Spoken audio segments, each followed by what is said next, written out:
Hello everyone, welcome to Advait education straight way to government job. मैं हूं आपका host और दोस्त सिद्धार्थ पांडे। अगर आप गवर्नमेंट जॉब के लिए प्रिपरेशन कर रहे हैं और कॉन्सेप्चुअल तरीके से पढ़ना चाहते हैं तो आप बिल्कुल सही प्लेटफॉर्म पर हैं। मैं खास आपके लिए लेकर के आ रहा हूं सिद्धार्थ की रीजनिंग सीरीज, जहां हम रीजनिंग में आने वाले हर एक टॉपिक को बेसिक से लेकर के एडवांस लेवल तक डिस्कस करेंगे। तो चलिए शुरू करते हैं बिना किसी देरी के। आज का हमारा टॉपिक ब्लड रिलेशन और उसका एक सब टॉपिक कोडेड रिलेशनशिप। देखिए, कोडेड रिलेशनशिप जब भी एग्जाम में आता है तो वो टाइम लेकर के जाता है ना। और इन सवालों को हम बिना टाइम दिए कम समय में कैसे हल कर सकते हैं, आज हम उन सभी के बारे में डिस्कस करेंगे। और आज आपको मैं कोडेड रिलेशनशिप को सॉल्व करने की फैमिली ट्री के अलावा एक बहुत अच्छी रेनबो ट्रिक भी सिखाऊंगा। तो चलिए आइए सीखते हैं रेनबो ट्रिक क्या है। तो कोडेड रिलेशनशिप के बारे में सबसे पहले हम आज देखेंगे एक कंसेप्ट बिल्डिंग क्वेश्चन को। तो देखिए, एग्जाम में होता ही हो कि आपको इस प्रकार से एक क्वेश्चन दिया गया होता है। क्लियर? आप देख सकते हैं, मैंने एक सवाल को हिंदी और इंग्लिश दोनों भाषा में रखा हुआ है। आप जिसमें कंफर्टेबल हो उस पर देख सकते हो। दिया गया these questions are based on following information. इस प्रकार से एक इंफॉर्मेशन दी गई होती है। बैंकिंग एग्जाम में जब भी क्वेश्चन आता है तो कम से कम 3 क्वेश्चन इससे जरूर आते हैं, लेकिन एसएससी या रेलवे या अदर एग्जाम्स में इसमें से 1 या 2 ही, मैक्सिमम 2, मिनिमम 1। और बैंकिंग एग्जाम में तो समटाइम्स बैंकिंग में, इंश्योरेंस में कई बार इसमें से 4 से 5 सवाल तक आ सकते हैं। क्लियर है? तो आपको इन चीजों का बनना बहुत जरूरी है। चलिए, तो देखिए यहां पर आपको दिया गया है x eight the rate of y, यानी x और y हमारे 2 वेरिएबल हो गए। इन वेरिएबल की जगह कुछ भी हो सकता है। क्लियर? और इन दोनों के बीच में एट द रेट लगा हुआ है। तो एट द रेट लगा होने से मतलब क्या है? Means x is the mother of y। x y की मां है। पहला वेरिएबल दूसरे वेरिएबल की मदर है। बात क्लियर हुई? दूसरा पॉइंट कहता है x डॉलर y, यानी कि जब भी किन्हीं 2 वेरिएबल के बीच डॉलर का ऑपरेशन लगा होगा तो x the husband of y, यानी कि पहला वेरिएबल दूसरे वेरिएबल का हस्बैंड कहलाएगा। बात समझे? अगला कहता है x hatch y means x is the sister of y, यानी कि x y की बहन है। ठीक है? x hatch y means x is the sister of y, x y की बहन है। Now x star y means x is the son of y, यानी कि x y का पुत्र है। पहला वेरिएबल दूसरे वेरिएबल का पुत्र है, बेटा है, सन। ठीक? अब देखिए यहां से आपको पहला सवाल दिया गया है जहां पर आपको एक इक्वेशन दी गई है m star h at the rate d star k। यहां पर हमारे m h d और k ये सभी के सब क्या है? वेरिएबल है। ठीक है? इनके अलावा किसी भी चीज का भी इस्तेमाल किया जा सकता है। वेरिएबल तो वेरिएबल है, वहां पर कोई भी चीज या नाम, कुछ भी चीज रखी जा सकती है। और इन सभी वेरिएबल के बीच संबंध बनाने के लिए स्टार, एट द रेट और स्टार इन का यूज किया गया। तो चलिए मैं आपको सिखाता हूं सबसे पहले हमारा बेसिक मेथड, यानी कि फैमिली ट्री। फैमिली ट्री से बनाने के लिए आप यहां से इसको पढ़िए और इस इंफॉर्मेशन के मुताबिक ड्रॉ कीजिए। m स्टार h, तो जब भी किन्हीं 2 वेरिएबल के बीच में स्टार लगा होगा तो पहला वेरिएबल दूसरे वेरिएबल का बेटा कहलाएगा। यानी कि इसको हम कैसे ड्रॉ करेंगे? कुछ इस प्रकार से। ये लिया हमने h और h के नीचे यहां पर आ जाएगा m। जहां में m का जेंडर तो क्लियर है कि m h का बेटा है। Then h at the rate d, h और d के बीच में एट द रेट लगा हुआ है, जिसका मतलब है कि पहला वेरिएबल दूसरे वेरिएबल की मदर। तो पहला वेरिएबल क्या है? h है, यानी कि h किसकी मदर हुई? d की मदर हुई। तो भैया हमको ये तो पता चल गया कि h फीमेल है और मदर है। यदि h m की मदर है और h d की भी मदर है, इसका मतलब कि m और d ये दोनों ही आपस में सिबलिंग्स होंगे। लेकिन जनाब ध्यान से, m का जेंडर क्लियर है लेकिन d का जेंडर अभी तक क्लियर नहीं हुआ, वो आगे बढ़ने से होगा। तो D स्टार के, जनाब D स्टार के स्टार कहे जाने पर हमें पता है कि किसकी चर्चा की जा रही है? पुत्र की, यानी कि बेटे की। पहला वेरिएबल दूसरे वेरिएबल का बेटा है, यानी D बेटा है किसका जनाब? K का। क्लियर हुई बात? तो देखिए जनाब, अगर D K का बेटा है और D की मां H है तो फिर K कौन होना चाहिए? फादर होना चाहिए। और अगर ये फादर ये मदर है तो जरूरी है कि दोनों आपस में शादीशुदा हो। तो ये बन गया आपका क्या? Family tree. This method is called as family tree. और इसे आप पहले बहुत अच्छे से सीख चुके हैं और मेरा अंदाजा है कि अब तक आपने 50 से 100 क्वेश्चन सॉल्व कर लिए होंगे, है कि नहीं?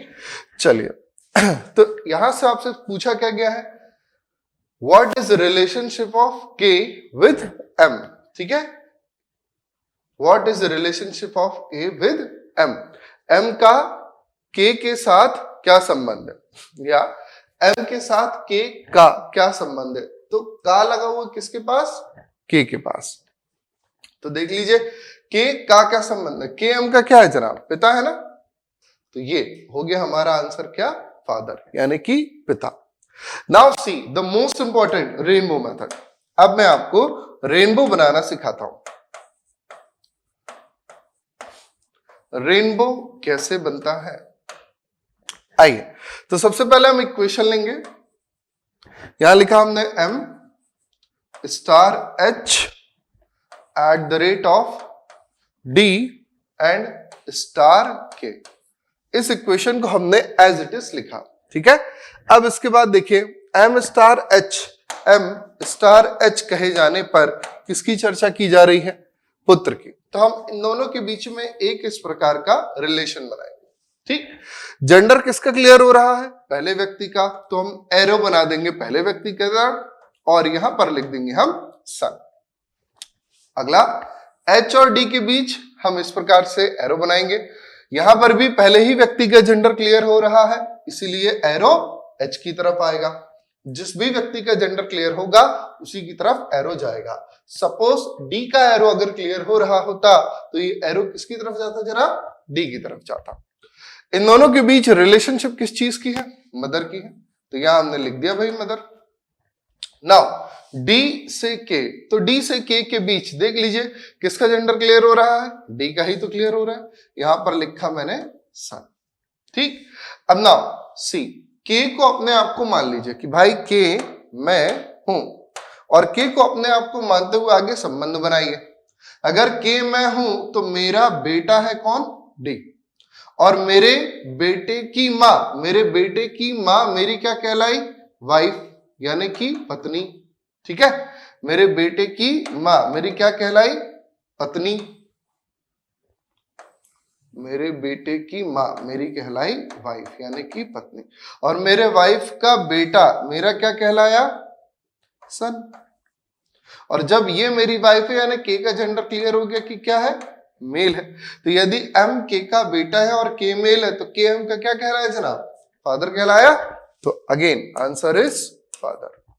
सो this is called as the rainbow method, ठीक। तो सर इसमें हमारा टाइम कैसे बचेगा, टाइम ऐसे बचेगा जनाब कि जब आप इस तरीके से कुल 50 प्रश्नों को हल कर लेंगे। कितने क्वेश्चंस को, 50 क्वेश्चंस को आपको इस तरीके से बनाते हुए हल करना है। उसके बाद आपको कुछ भी बनाने की आवश्यकता नहीं पड़ेगी। पक्का, बिल्कुल जनाब, आपको कुछ भी बनाने की आवश्यकता नहीं पड़ेगी। चलिए आपको दिखाते हैं कि ऐसा कैसे पॉसिबल होगा, ठीक है। सब कुछ मैं क्लियर कर देता हूं। एकदम शुरू से शुरुआत करते हैं रेनबो मेथड में बिना पेपर पेन वाली, ठीक है। तो देखिए ऐसा तो हो ही नहीं सकता कि आपको कुछ भी ना लिखना पड़े, कुछ ना कुछ तो लिखना ही पड़ेगा, है ना। तो देखिए लेकिन यहां पर लिखना बहुत कम है, ठीक। जैसे कि आपको इस एग्जाम में आपको एक क्वेश्चन से 3 से 4 क्वेश्चन आएंगे। तो पहला क्या है, x eight the rate of y। तो हमने लिखा x eight the rate of y, clear है जनाब। x eight the rate of y लिखने में x is the mother of y, यानी कि पहले व्यक्ति का जेंडर क्लियर हो रहा है और दूसरे व्यक्ति का जेंडर क्लियर नहीं हो रहा है। x y की मां है, इसका मतलब क्या होगा कि x और y के बीच जनरेशन गैप कितना होगा, +1 का, क्लियर। और यहां पर हमने लिख लिया मदर, ठीक है। Then x dollar y, x dollar y। तो डॉलर होने पर क्या है, x y का पति है, तो x का जेंडर क्लियर हो गया कि ये मेल है। जनरेशन गैप इनके बीच 0 होगी और y का भी जेंडर क्लियर हो जाएगा कि ये फीमेल है। और यहां पर लिख देंगे हम हस्बैंड, ठीक है। Now next x hatch y, तो x हैच y यदि हम लेते हैं तो x is the sister of y, तो x हो गई फीमेल, जनरेशन गैप हो गया 0। जनरेशन गैप मैंने आपको बताया था ना कि अगर यहां पर खड़ा हूं मैं अपने से उम्र में अधिक व्यक्ति की तरफ जाऊंगा तो जनरेशन गैप +1, अपने से कम उम्र की तरफ आऊंगा तो जनरेशन गैप -1, और हम उम्र में रहूंगा तो 0 है कि नहीं। जनरेशन गैप का फंडा मेरे पास इंट्रोडक्शन लेक्चर में आप फिर से देख लीजिएगा अगर चीजें क्लियर ना हो तो, वैसे तो क्लियर होगा। नाउ अब क्या है हमारे पास, तो x हैच वाई के लिए क्या लिखना है हमको, x y की बहन है, तो यहां पर हमने लिख दिया सिस्टर। फिर क्या बचता है हमारे पास, x स्टार y, कहे जाने पर x का जेंडर क्लियर होगा, जनरेशन गैप अब क्या होगा -1, और यहां पर हम क्या लिखेंगे, सन लिखेंगे। ठीक है, आप चाहें तो इस इंफॉर्मेशन को लिखें अपने रफ पेपर पे, क्योंकि जब एग्जाम होगा तो आपको ये इंफॉर्मेशन स्क्रीन में दिखाई देगी, तो चाहे तो आप इस इंफॉर्मेशन को लिखें और चाहे तो ना लिखें। यदि आपकी मेमोरी अच्छी है ना, यदि आपकी मेमोरी अच्छी है, आप थोड़ा बहुत कुछ याद रख सकते हो इमीडिएट देखा हुआ, तो फिर ये लिखने की आवश्यकता नहीं है। लेकिन यदि आपकी मेमोरी अच्छी नहीं है तो पढ़ाने वाले कोई बात ही नहीं है, इसको 8 से 10 बार, या मैंने कहा ना 50 क्वेश्चन आप इस तरीके से सॉल्व कीजिए, ऑटोमेटिकली आपकी मेमोरी एकदम शानदार हो जाएगी। ठीक है, अब देखिए ये क्वेश्चन दी गई है आपको, आप सीधा सीधा ना के को अपने आप को मान लो, बहुत ध्यान से देखिएगा। ठीक है, सीधा सीधा आप के को अपने आप को मान लो कि भैया के मैं हूं। अब यदि के मैं हूं तो के के बाद क्या लगा हुआ है, स्टार, स्टार का मतलब क्या हुआ, सन, तो डी मेरा क्या हो गया, बेटा, स्टार लगा हुआ है इसका मतलब डी मेरा क्या हुआ, बेटा। मेरे बेटे, बेटे के बाद क्या है भाई, एट द रेट का मतलब क्या हुआ, माँ, तो मेरे बेटे की माँ मेरी पत्नी हुई, पत्नी के बाद क्या लगा हुआ है, स्टार, स्टार लगाया हुआ है यानी सन, तो मेरी पत्नी का बेटा मेरा भी बेटा, और यदि मेरी पत्नी का बेटा मेरा बेटा है तो मैं इसका पिता हूं। आंसर देखा जाए तो आपको कुछ भी नहीं लिखना है कि नहीं, लिखना है क्या, ये तो ऑप्शनल डेटा है, यदि आपकी इच्छा हो तो लिखिए, नहीं लिखना हो तो मत लिखिए। आप यहां से देख करके ऑन द स्क्रीन सवाल को उड़ा सकते हो, क्योंकि एक हाथ में तो रहेगा आपका कर्सर, कर्सर से दिखाती जाएगी कि हाँ ये है ये है ये है ये है, और बूम सीधा सवाल उड़ेगा। इसमें कोई डाउट, क्लियर है। चलिए फिर आगे बढ़ते हैं। नेक्स्ट हमसे कहा गया गिवन इंफॉर्मेशन सेम है, ठीक है, अब हमको यहां पर ये इक्वेशंस दे दी गई हैं और इसी के लिए वो इंफॉर्मेशन हमारे लिए काम की थी। ठीक, कौन सी, पीछे जो इंफॉर्मेशन हमने लिखी थी वो वाली इंफॉर्मेशन हमारे लिए काम की थी इसी प्रकार के सवालों को हल करने के लिए। ठीक है, तो मैं इसको यहां पर फिर से थोड़ा सा मेंशन कर रहा हूं कि x eight the rate y था, तो x y की माँ है यानी कि x फीमेल था और जनरेशन गैप +1 थी। डॉलर में पति है तो x मेल है और जनरेशन गैप 0 है, और इसमें भी ये फीमेल है और जनरेशन गैप 0 है, और सन में प्लस है और जनरेशन गैप -1 है। देखिए कहा गया which of the following indicate the relationship R is the daughter of T, निम्नलिखित में से कौन आर टी की बेटी है को दर्शाता है। आपके पास यहाँ पर 5 इक्वेशंस दी गई है ना, 4 इक्वेशन दी गई और एक ऑप्शन और है नन ऑफ दीस का। ठीक है, तो देखिए अब ऐसे सवालों में जनरली स्टूडेंट्स क्या करते हैं, बहुत लेंथी सवाल है तो उसको छोड़ देते हैं, लेकिन जनाब हमें छोड़ना नहीं है। आज के सेशन के बाद आप कोऑर्डिनेट रिलेशनशिप का कोई भी सवाल विद इन 10 सेकेंड्स में बना लेंगे और किसी भी क्वेश्चन को आपको स्किप नहीं करना पड़ेगा। ठीक, हमको क्या दिखाना है, आर टी की बेटी है। चलिए जनाब, आर यदि टी की बेटी है तो इस बात को सत्यापित करने के लिए सबसे पहली बात यह जरूरी है कि R should be a female, यानी कि आर का जेंडर क्लियर होना चाहिए और कैसा होना चाहिए, माइनस। दूसरी बात, यदि आर टी की बेटी है तो आर और टी के बीच जो जनरेशन गैप है, जनरेशन गैप है, ये क्या होनी चाहिए जनाब, +-1। +-1 कैसे, देखो आर टी की बेटी है तो यदि टी से आर की तरफ चले तो -1 उम्र कम होगी, लेकिन आर से टी की तरफ गए तो +1 उम्र ज्यादा होगी। सिंपल। तो ये 2 फैक्टर है हमारे और इन फैक्टर्स के ही पेस हम लगाएंगे ऑप्शन एलिमिनेशन मेथड।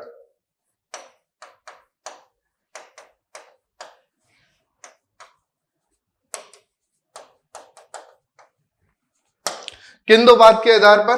पहला जेंडर और दूसरा जनरेशन गैप। जेंडर और जनरेशन गैप के आधार पर आप इसमें ऑप्शन एलिमिनेशन लगा सकते हैं। तो जेंडर के आधार पर आर, सबसे पहली बात फीमेल होनी चाहिए। तो देखिए आर के बाद यहाँ हैच लगा है तो ठीक है, यहां भी हैच लगा हुआ है तो ठीक है, लेकिन यहां पर देखिए आर के बाद क्या आ गया जनाब? स्टार आ गया। और यदि किसी वेरिएबल के बाद स्टार लगा हुआ है तो फिर वो वेरिएबल मेल हो जाएगा, इसीलिए ये ऑप्शन हो गया हमारा गलत, ये ऑप्शन सही नहीं। देन नेक्स्ट देखिए यहां पर आर के बाद तो कुछ वेरिएबल ही नहीं है। आर के बाद वेरिएबल नहीं है यानी कि ऑपरेशन नहीं है, इसका मतलब आर का जेंडर फिर से क्लियर नहीं हो पाएगा, तो ये भी हमारा ऑप्शन नहीं होगा। अब बचते हैं यहां पर हमारे पास में दो ऑप्शन। देखिए यानी कि सिर्फ एक बात, जनरेशन गैप से हमने विद इन 3 to 4 सेकंड के अंदर अंदर दो ऑप्शंस को एलिमिनेट कर दिया जो हमारे आंसर नहीं हो सकते। अब हम चर्चा करते हैं आर से लेकर के टी तक की। तो देखिए जनाब hatch hatch star star eight the rate और डॉलर, बस यहीं पर कहानी बदल रही है एट द रेट और डॉलर पे। तो देखिए हैच होने पर जनरेशन गैप कितनी है जनाब? 0। स्टार होने पर कितनी है? -1। और डॉलर होने पर कितनी है? 0। तो मैंने आपसे कहा था कि हम आर से टी की तरफ आए या टी से आर की तरफ आए, जनरेशन गैप कितनी होनी चाहिए? +-1। तो यदि हम आर से टी की तरफ जाते है ना, आर से टी की तरफ जाते तो जनरेशन गैप +1 होनी चाहिए, क्योंकि आर बेटी है और टी पेरेंट्स है, माता या पिता है। लेकिन अभी यहां पर कैसे जा रहा है क्वेश्चन? टी से आर की तरफ जा रही है, इसीलिए यही ऑप्शन सही है। दूसरा क्रॉस चेक करके देखिए हैच 0 स्टार -1 और एट द रेट +1। तो यहां पर +1 और -1 ये दोनों तो कैंसिल हो गए, +1 -1 कैंसिल हो गए, और आर और टी के बीच में जनरेशन गैप कितनी बची? 0 बची, इसलिए वो हमारा आंसर नहीं होगा। चाहे तो अब मैं आपको इसका बेसिक फैमिली ट्री या रेनबो मेथड से सॉल्व करके भी दिखा देता हूं। जैसे हमने कहा कि यहां पर है टी, ठीक है, टी के बाद क्या है जनाब? डॉलर, यानी कि हस्बैंड। तो मेरा हस्बैंड कौन कहलाया जनाब? बी कहलाया। नाउ मेरे हस्बैंड का बेटा कौन है? एफ है। ये मेरा हस्बैंड का बेटा है, यानी मेरा भी बेटा, और मेरे बेटे के बाद बना है एच, तो मेरे बेटे की बहन मेरी बेटी। हो गया क्लियर? तो विद इन सेकेंड्स आप इन्हें ऑप्शन एलिमिनेशन मेथड से उड़ा सकते हो, इन्हें सॉल्व करने की जरूरत है ही नहीं। एकदम समझ में आया? बेहतरीन। चलिए आगे बढ़ते हैं फिर हम अगले सवाल की तरफ।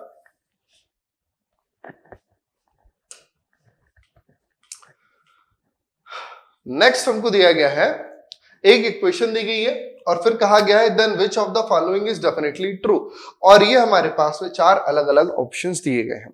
ठीक है, यहां पर भी मेथड क्या लगेगी? Option elimination method. ठीक, जितनी आपकी प्रैक्टिस होगी उतना ही तेज आप चीजों को सॉल्व कर सकते हैं। तो चलिए जरा देखते हैं।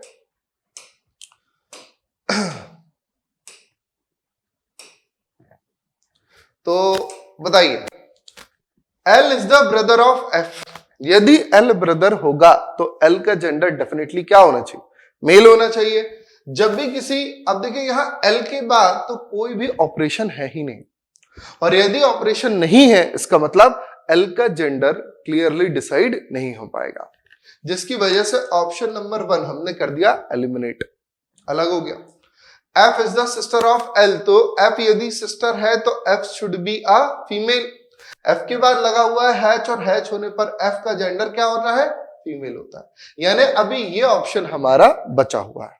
अगला F is the brother of J, तो ब्रदर तो हो ही नहीं सकता ना जरा, F के बाद यहां पर हैच दिया है और हैच होने पर F फीमेल होएगा, मेल तो हो नहीं सकता, तो फिर ये ऑप्शन भी गया। L is the brother of J, L J का भाई है, तो देखिए जरा L के बाद अगेन था ही नहीं, तो ये भी अलग, और ये बस सही। आप विश्वास मानिए इस बात को बनाने में आपको मैक्सिमम 10 सेकंड लगेंगे, उससे ज्यादा नहीं लगेगा, लेकिन कब? जब आप 50 क्वेश्चन प्रैक्टिस कर लेंगे तब। क्लियर? तो हमारे पास ऑप्शन क्या सही आया? F is the sister of L। आप चाहे तो इसे सॉल्व करके देख लें। यदि हम यहां ले रहे हैं L को एट द रेट, यानी का क्या मतलब है? X is the mother of Y, तो R हो गई L की मदर, मेरी मदर हुई आर, ठीक है। अब मेरी मदर के बाद क्या है, डॉलर, डॉलर यानी हस्बैंड, तो मेरी मदर के हस्बैंड जो है टी, मेरे क्या कहलाए, फादर कहलाए। मेरे फादर के बाद क्या है भाई, स्टार यानी कि सन, तो मेरे फादर का बेटा मेरा भाई, और मेरे भाई के बाद हैच, तो हैच यानी क्या है जनाब, सिस्टर, तो मेरे भाई की बहन मेरी भी बहन। क्लियर हो गई बात। तो देखिए ये बात बिल्कुल डेफिनेटली सही है। कोई बहुत ज्यादा एफर्ट डालना पड़ा आपको नहीं ना, एग्जाम में ये और भी ज्यादा सरल हो जाएगा। लेकिन ध्यान रखिए दोस्त, ये सबके लिए सरल नहीं होगा, ये सिर्फ आपके लिए सरल होगा क्योंकि आप जुड़े हुए हैं हमारे साथ। क्लियर है? तो चलिए आगे देखते हैं फिर।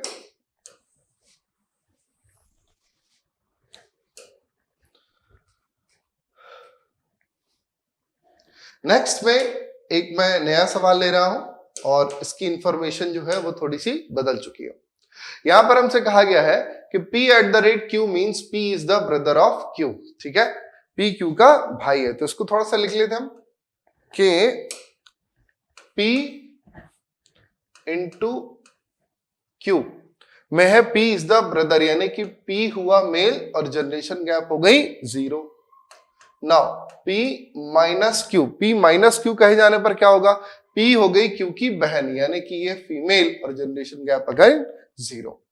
देन है P प्लस Q, तो जनाब P प्लस Q कहे जाने पर क्या है, P इज फादर, तो मेल और जनरेशन गैप +1, और P divide Q, P divide Q means P is mother of Q, P is mother of Q, यानी यहां फीमेल और जनरेशन गैप अगेन +1।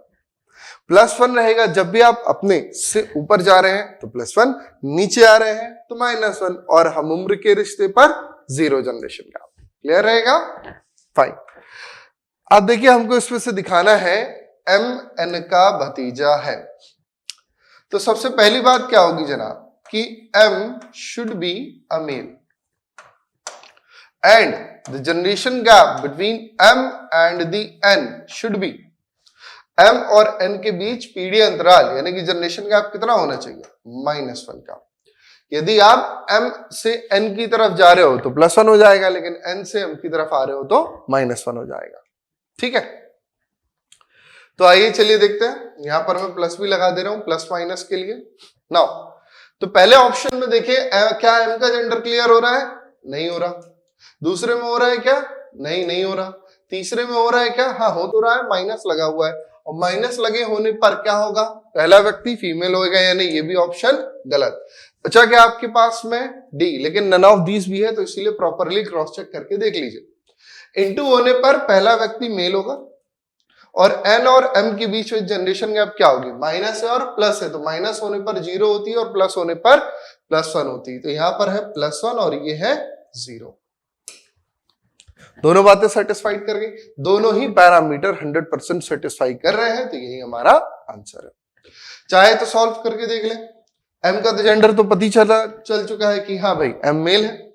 प्लस का मतलब क्या होता है, प्लस का मतलब होता है आपके पिता, यानी कि मेरे फादर हुए कौन के, और मेरे फादर के बाद लगा हुआ है माइनस, यानी कि उनकी बहन, तो मेरे फादर की बहन मेरी बुआ और मैं उनका भतीजा।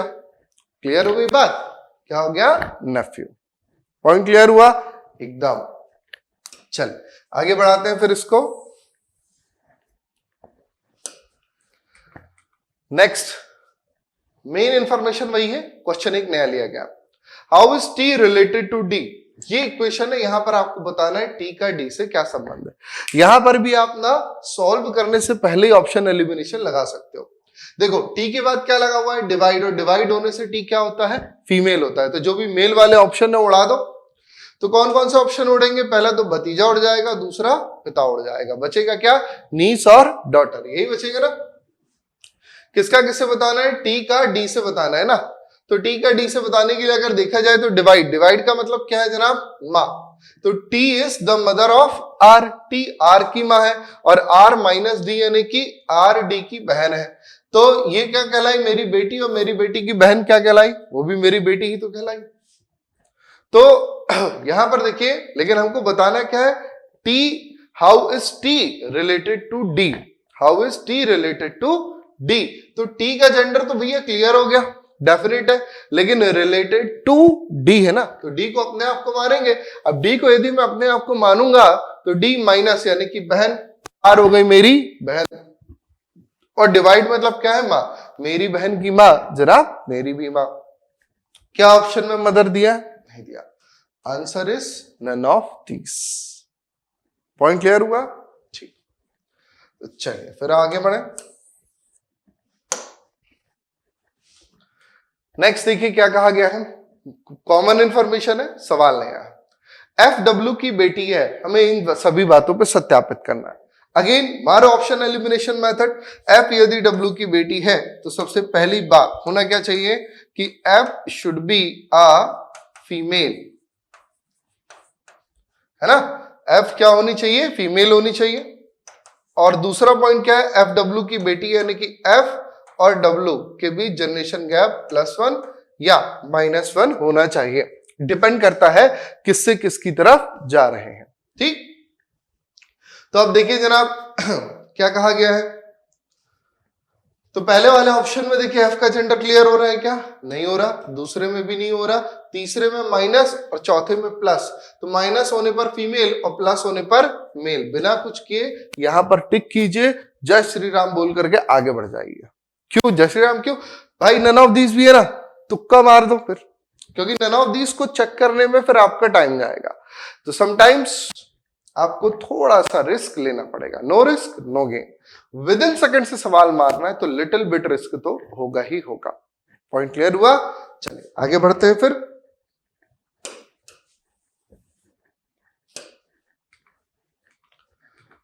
नेक्स्ट अब आपके पास में नई इंफॉर्मेशन आ गई है दोस्त, मैं इन सभी चीजों को क्लियर कर देता हूं, ठीक है। अब देखिए नाउ, जब हमसे कहा गया है a परसेंटेज b, हमसे कहा गया है a परसेंटेज b, और इस पे क्या है, b is father of a, यानी कि सेकंड वेरिएबल का जेंडर क्लियर हो रहा है कि b मेल है। अभी तक कहां तक का देख रहे थे हम, लेफ्ट वाले का, लेकिन इस बार किसका क्लियर हो रहा है, राइट वाले का। तो b इज मेल और जनरेशन गैप क्या आएगा जनाब, +1। नाउ फिर है हमारे पास में a कॉपीराइट b, यहां पर क्या कह रहा है, a is mother of b, यानी इस बार जनरेशन a, जेंडर a का क्लियर हो रहा है, और जनरेशन गैप क्या आएगी, +1 ही आएगी।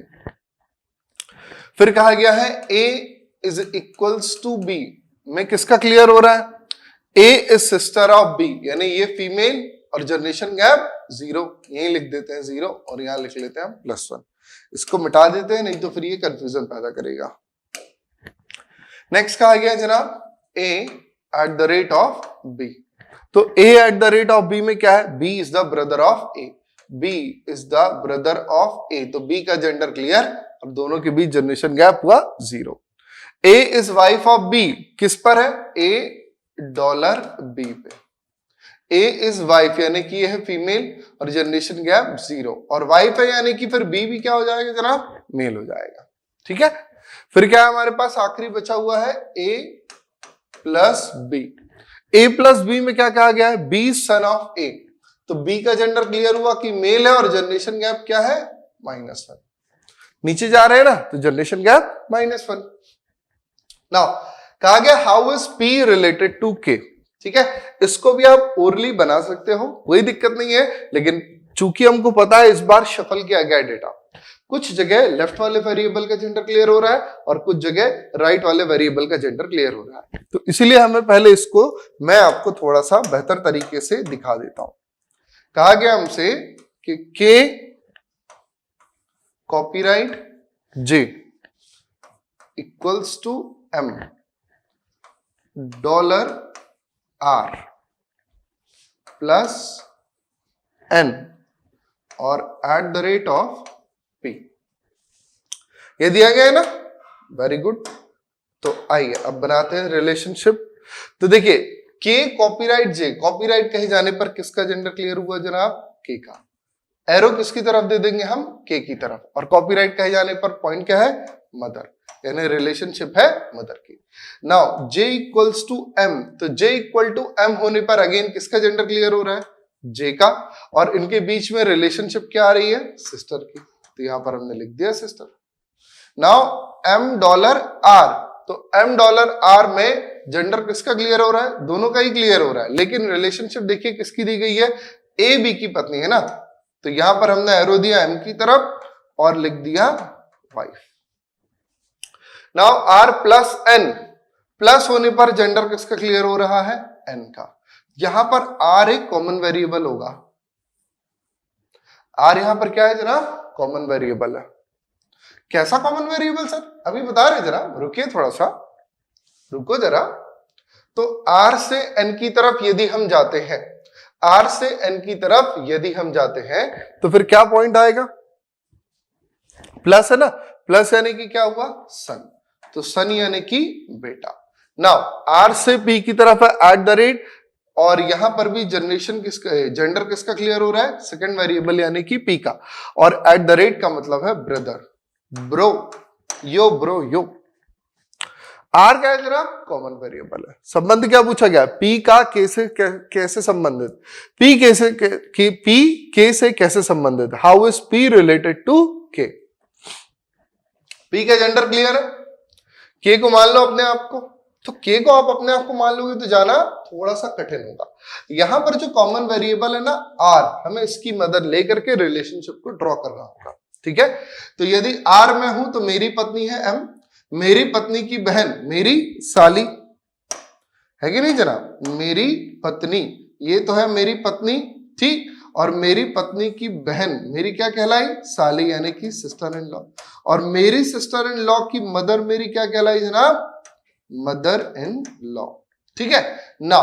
ये है मेरा बेटा, ठीक, ये मेरा बेटा है, और मेरे बेटे का भाई भी मेरा क्या कहलाएगा? सन कहलाएगा, बेटा।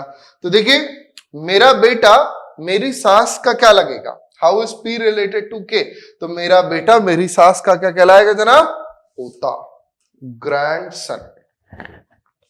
बात समझ में आई? तो इस प्रकार से आपको ड्यूल साइड रिलेशनशिप बनानी होगी। यहां से ना एक बहुत ही ज्यादा इंपॉर्टेंट बात है, उसको समझिएगा आप।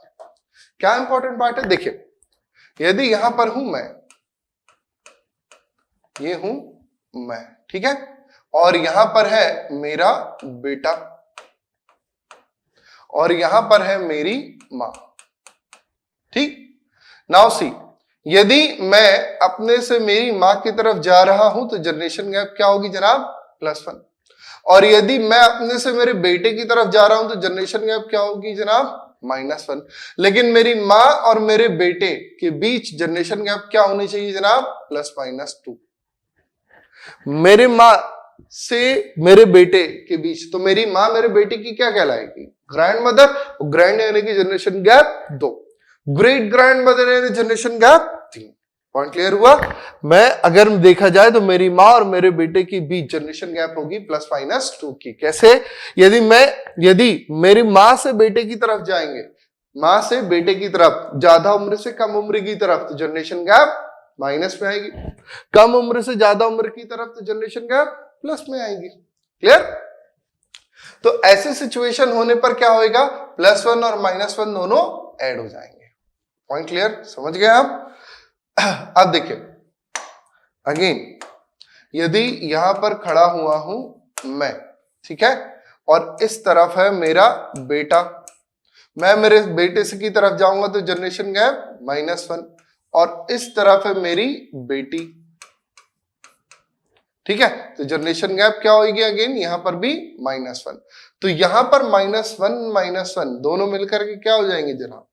0, क्योंकि मेरे बेटे और बेटी ये दोनों हम उम्र है, इनके बीच किसी भी कोई भी प्रकार की जनरेशन गैप नहीं होगी। बात समझे? और देखिए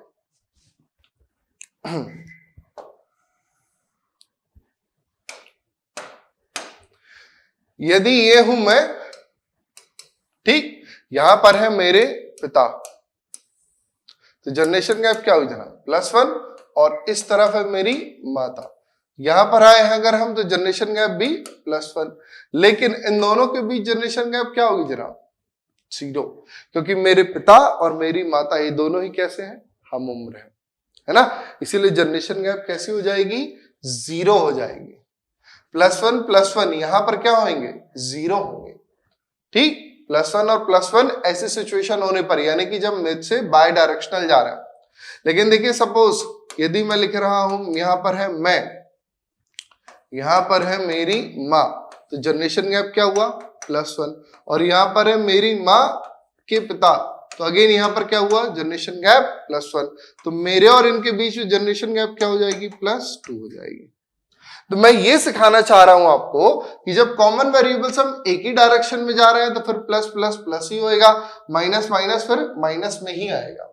लेकिन यदि ये बाई डायरेक्शनल जा रहा है तो प्लस प्लस माइनस हो जाएगा, माइनस माइनस भी माइनस हो जाएगा, लेकिन प्लस माइनस ऐड हो जाएगा। ये चीज आपको बेहतर तरीके से समझने के लिए सबसे पहले 50 क्वेश्चन लगाने होंगे। ठीक है, आप यदि मेरे साथ पढ़ना चाह रहे हो और बेहतरीन ट्रिक से सीखना चाह रहे हो तो आपको प्रैक्टिस करना बहुत जरूरी है। यदि आप प्रैक्टिस नहीं करोगे तो फिर इन वीडियोस को देखने का कोई मतलब नहीं है। फिर मेरा सजेशन है आप वीडियो मत देखो, बेटर रहेगा। लेकिन यदि आप प्रैक्टिस कर रहे हो, यदि आपका एम है इस साल सरकारी नौकरी निकालना, तो फिर आप कंटिन्यू वॉचिंग में रहिए और कंटिन्यू प्रैक्टिस कीजिए सवालों की, तभी आपको इन वीडियोस को देखने का कोई अर्थ, कोई महत्व, कोई मतलब निकल पाएगा। समझे जनाब? चलो, तो ये बात हो गई आपको क्लियर? अरे मस्त, एकदम क्लियर हो गई सर। आए फिर आगे बढ़ते हैं। नेक्स्ट क्या कहा गया? नेक्स्ट बस कुछ ही बातें बदली हैं, ये वाली इंफॉर्मेशन कॉमन है, और यहां पर दिया गया है Q is son in law of L, Q L का दामाद है। यदि जनाब Q L का दामाद है तो सबसे जरूरी बात क्या है कि Q का मेल होना जरूरी है, पॉजिटिव, और Q और L के बीच जनरेशन गैप होगी -1 या +1, प्लस माइनस 1 होगी ना। ठीक है, तो आइए देखते हैं हमको कहां पर Q का जेंडर क्लियर हो पा रहा है। तो Q का जेंडर यदि मैं इस वाले ऑप्शन में देखूं तो Q से पहले लगा है इक्वल टू, और यदि किसी वेरिएबल के पहले इक्वल्स टू लगा हो तो उसका जेंडर क्लियर नहीं हो पाएगा। Q के बाद लगा हुआ है प्लस, और यदि किसी वेरिएबल के बाद में लगा हो प्लस तो पहले वाले वेरिएबल का जेंडर क्लियर नहीं होता। यहां Q के पहले लगा हुआ है प्लस, और किसी वेरिएबल के पहले अगर प्लस लगा हो तो Q का जेंडर क्या हो जाएगा भैया? मेल हो जाएगा। Q के पहले यहां पर क्या लगा है? परसेंटेज, किसी वेरिएबल के पहले परसेंटेज होने पर वेरिएबल क्या होगा? प्लस होगा। यहां Q के पहले इक्वल्स टू होने पर F का जेंडर क्लियर हुआ कि ये माइनस है, और Q के बाद है कॉपीराइट, तो कॉपीराइट होने पर Q का ही जेंडर क्लियर हुआ कि ये क्या हो गया? फीमेल हो गया। जबकि हमको क्या चाहिए जनाब? मेल चाहिए, तो ये ऑप्शन भी एलिमिनेट हो गया। बचते हैं हमारे पास ये वाले दो ऑप्शन, या तो सी और या तो डी। तो चलिए देखें, अब हम बात करते हैं जनरेशन गैप की। तो Q और L के बीच में प्लस या -1 का जनरेशन गैप होना चाहिए। ठीक है, तो आइए देखें, सी होने से जनरेशन, कॉपीराइट होने से जनरेशन गैप क्या है जनाब? +1 है। इक्वल टू होने से कितनी है? 0, और प्लस होने से कितनी है? प्लस होने से है -1, तो प्लस होने से -1, लेकिन ये कॉमन हो जा रहा है क्योंकि अभी तक तो एरो इस तरफ को चल रहा है, लेकिन यहां पर एरो बदल गया। देखिए ना, प्लस होने पर एरो कहां से कहां जा रहा है? ए से बी की तरफ जा रहा है। तो एरो जब इधर हुआ तो फिर क्या हुआ? ये -1 हुआ।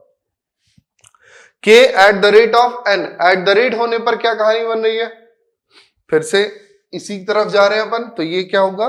0, और परसेंटेज होने पर कितना होएगा? तो जनाब परसेंटेज होने पर होएगा +1। तो हमको मिल रहा है, देखा जाए तो +1 मिल रहा है, फिर 0 मिल रहा है, और फिर कॉमन हो गया, देन -1 मिल रहा है, 0 मिल रहा है, और +1 हो रहा है। तो ये तो पूरा ऐसे जा रहा है इस प्रकार से, और यहां पर जा रहा है इस प्रकार से। तो यहां पर देखा जाए तो -1 और +1 कैंसिल हो गई, इस तरफ क्या बचा? सिर्फ 0, और इस तरफ क्या बचा जनाब? +1। तो +1 और 0 होने पर जनरेशन गैप क्या होगा? +1 ही रहेगा। +1 और 0 होने पर जनरेशन गैप क्या रहेगा? +1 ही रहेगा। कैसे?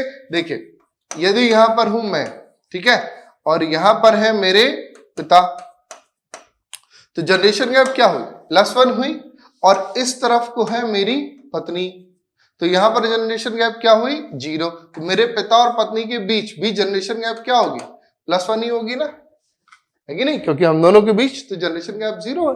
तो वैसे ही यहां पर भी, और हमें जनरेशन गैप कितनी चाहिए थी, +1 ही तो चाहिए थी ना, इसीलिए हमारा दिया गया ऑप्शन नंबर डी बिल्कुल सही है, क्योंकि जनरेशन, हमको जेंडर भी क्लियर हो रहा है और जनरेशन गैप भी एकदम क्लियर है, नीट एंड क्लीन क्लियर।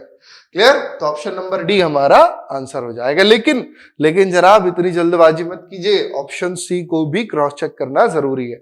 यदि आप रिस्क लेना चाहो तो ले सकते हो, अभी पता चल जाएगा रिस्क सही निकला या गलत निकला, लेकिन क्रॉस चेक तो करना पड़ेगा जनाब। तो आइए फिर क्रॉस चेक करके देखते हैं कि क्या निकलता है हमारे साथ। तो जनाब अगेन इक्वल्स टू होने पर जनरेशन गैप है 0 ही हम जान रहे थे, एट द रेट होने पर भी क्या है 0 है, लेकिन एट द रेट हम इस तरफ जा रहे हैं यानी कॉमन क्या हो गया, m हो गया। अगेन एट द रेट यानी 0, परसेंटेज यानी अभी वहीं चल रहे हैं हम, +1 और प्लस होने पर क्या है -1, तो +1 और ये -1 ये दोनों आपस में कैंसिल हो जाएंगे, और फिर यहां Q से L के बीच कोई जनरेशन गैप नहीं आ पाएगा, जबकि हमको क्या चाहिए, हमें एक जनरेशन गैप चाहिए, और यहां पर जनरेशन गैप नहीं आएगी, यानी हम जो रिस्क ले रहे थे वो एकदम सही निकलता, कहीं किसी प्रकार की कोई भी समस्या नहीं जाती। समझना जो आई बात जरा। चलिए फिर आगे बढ़ते हैं, आगे देखते हैं क्या क्वेश्चन है। अभी भी वही उसी सीरीज पर है क्वेश्चन, तो बस इतने ही हिस्से को मैं क्लियर करता हूं।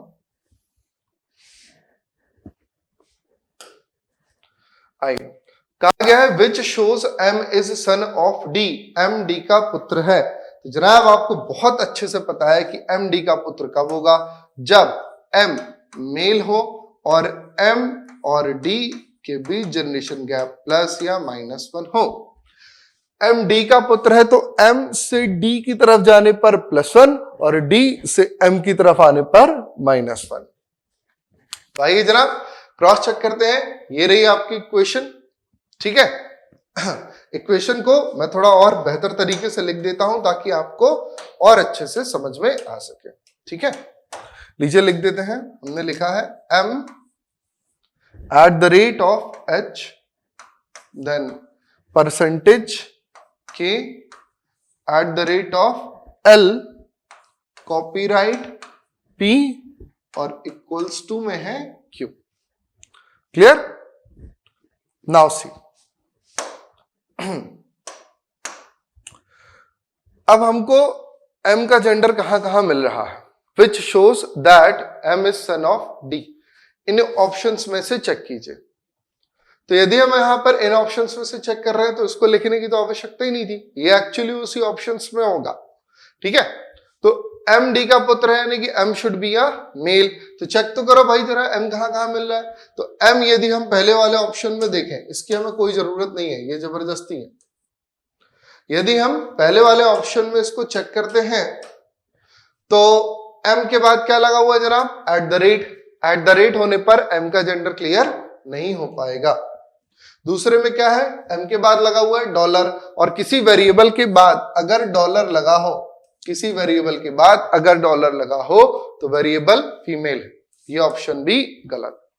M के बाद एट द रेट, M के बाद एट द रेट, किसी वेरिएबल के बाद एट द रेट होने पर सेकंड वाले वेरिएबल का जेंडर क्लियर होता है, और किसी वेरिएबल के पहले इक्वल टू होने पर फर्स्ट वाले का क्लियर होता है, यानी यहां पर भी M का जेंडर क्लियर नहीं हो पाया। M के बाद लगा हुआ है जनाब प्लस, तो प्लस होने पर भी दूसरे वेरिएबल का जेंडर क्लियर होगा, और पहले लगा हुआ है इक्वल्स टू होने पर पहले वाले वेरिएबल का जेंडर क्लियर होगा, तो ये भी अलग। M के बाद लगा हुआ है एट द रेट, M के बाद एट द रेट लगा रहने पर दूसरे वाले व्यक्ति का जेंडर क्लियर होगा, और इक्वल टू होने पर इसका जेंडर क्लियर होगा। तो क्या यहां पर किसी में भी ऑप्शन में आंसर नहीं आएगा? नहीं जनाब, आंसर आएगा, लेकिन अब हमें यहां पर इसे खोल खोल के देखना होगा, हर एक ऑप्शन को एलैबोरेट करते हुए, और ऐसे सवाल फिर परीक्षा में हमको स्किप कर देना। यदि शॉर्टकट ट्रिक लग रही है तो लगाइए, और नहीं लग रही है तो जस्ट स्किप मार दीजिए, क्योंकि परीक्षा में कई सवाल ऐसे भी आएंगे जो आपको फेल कराने के लिए फ्रेम किए गए हैं, डिजाइन किए गए हैं। मैंने आपसे कहा था ना कि दुनिया में सिर्फ 2 ही लोग हैं जो चाहते हैं आप परीक्षा में पास और आपकी सरकारी नौकरी लगे, और वो 2 लोग कौन कौन है जनाब? तो एक है आप और एक हूं मैं। बाकी पूरी कायनात मिलकर के ये साजिश करती है कि आप फेल हो जाओ। तो एग्जामिनर इस प्रकार के क्वेश्चन जहां पर शॉर्टकट ट्रिक एप्लीकेबल नहीं हो रही होती है, वो आपको फेल करने के लिए रखता है। ठीक है, आपके पास बाकी इंफॉर्मेशन है, डेटा है, सब कुछ है, तो आप वापस से घूम करके भी इन सवालों में आ सकते हैं। लेकिन प्रायोरिटी क्या है? हो सकता है आगे हमारे पास में सरल सरल क्वेश्चन हो, तो उन क्वेश्चन को आप पहले अटेंड कीजिए। अपने ईगो को हर्ट नहीं करना है कि यार बन कैसे नहीं रहा सवाल, ये तो आज बन के ही रहेगा, या तो ये सवाल रहेगा या पेपर या तो मैं। ये सवाल ना बने रीजनिंग वो भी ब्लड रिलेशन का सवाल ना बने, भाई इज्जत खत्म। ऐसा कुछ नहीं है, एग्जाम निकालना ज्यादा इंपॉर्टेंट है। आप पूरे क्वेश्चन में जो भी क्वेश्चन करोगे, हर क्वेश्चन के लिए आपको 1 या 2 ही मार्क्स मिलेंगे। ठीक है, चाहे आप कोई भी क्वेश्चन बनाओ। अगर पेपर 100 क्वेश्चन 100 नंबर का है तो हर सही सवाल के लिए आपको 1 नंबर मिलेगा। 100 क्वेश्चन 200 नंबर का है तो हर सही सवाल के लिए आपको 2 नंबर मिलेगा, चाहे वो सवाल कितना ही छोटा क्यों ना हो और चाहे वो सवाल कितना ही बड़ा क्यों ना हो। पॉइंट क्लियर हुआ? तो चलिए इसको हम आगे बढ़ जाएंगे। ये एक अगली इंफॉर्मेशन है और इस इंफॉर्मेशन को मैं आपको होमवर्क देकर के जा रहा हूं। ठीक है, ऐसे बेहतरीन सवालों के लिए और कॉन्सेप्ट्स को जानने और समझने के लिए बने रहिए मेरे साथ। हमारे एजुकेशन के साथ फिर होगी मुलाकात। जय हिंद।